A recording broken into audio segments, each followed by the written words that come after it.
वेरूळ अजंठा महोत्सवाला उत्साहात सुरुवात झाली। डॉक्टर संध्या पुरेच्या यांच्या टीमचं सादरीकरण आणि राहुल देशपांडे यांनी महोत्सवाचा पहिला दिवस संस्मरणीय केला। सोनेरी महाराजचं प्रांगण सप्तरंगात न्हाऊन निघालं होतं। आज दुसऱ्या दिवशी कैलाश खेर यांच्या गाण्यांचं सादरीकरण होणार आहे। तमिळ अभिनेता थलपती विजयनं राजकारणात प्रवेश केला। तमिळगा वेत्री काझिम असं त्याच्या राजकीय पक्षाचं नाव आहे। आपल्या पक्षाद्वारे सर्वसामान्यांची भूमिका मांडणार असल्याचं विजयनं सांगितले। गेल्या अनेक दिवसांपासून त्याच्या राजकीय प्रवेशाबाबत चर्चा सुरू होती। चंद्रपूरमध्ये जाणता राजा या महानाट्याचं सादरीकरण करण्यात आलं। चांदा क्लब मैदानात उभारण्यात आलेल्या भव्य रंगमंचावर शिवरायांचा इतिहास जिवंत करणारं हे महानाट्य सादर झालं। त्यापूर्वी सांस्कृतिक कार्यमंत्री सुधीर मुनगंटीवार यांच्या हस्ते महाआरती झाली।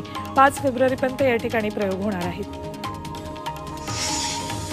अभिनेत्री सोनाली कुलकर्णी मलाई कोटाई अमृत नोनी आर्थो प्लस ये एक प्रूवन फॉर्मूला है। इसमें मौजूद नोनी फल के गुण और आयुर्वेदिक जड़ी बूटियां शरीर को जरूरी पोषक तत्व देने के साथ साथ हड्डियों और जोड़ों के घिसने, उनमें होने वाले सूजन और दर्द को रोकने में मदद करता है। दर्द मुक्त जीवन के लिए अमृत नोनी आर्थो प्लस।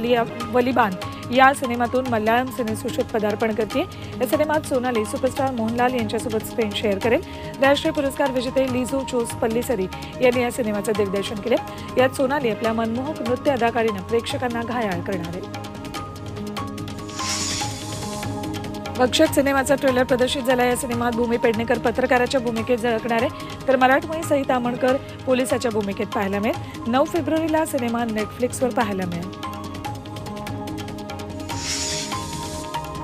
मुंबईतील कोस्टल रोडचं उद्घाटन पंतप्रधान मोदींच्या हस्ते होते। 19 तारखेला पहिल्या टप्प्याचं उद्घाटन होईल। वरळी ते मरीन ड्राईव्ह हा 10 किलोमीटरचा पहिला टप्पा सुरू होईल। त्यानंतर 15 मे पर्यंत दोन्ही टप्पे सुरू होतील, अशी माहिती महापालिका आयुक्त चहल यांनी दिली।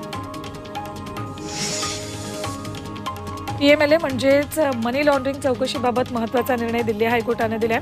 या चौकशीमध्ये वर्षभर जर ही चौकशी चालली आणि त्यात आरोपपत्र दाखल केलं नाही तर जप्त केलेली मालमत्ता परत करावी लागेल, असा मोठा निर्णय कोर्टाने दिलाय। 2020 मधील मनी लॉन्ड्रिंग प्रकरणी सुनावणी करताना त्यांनी ईडीला हे निर्देश दिले।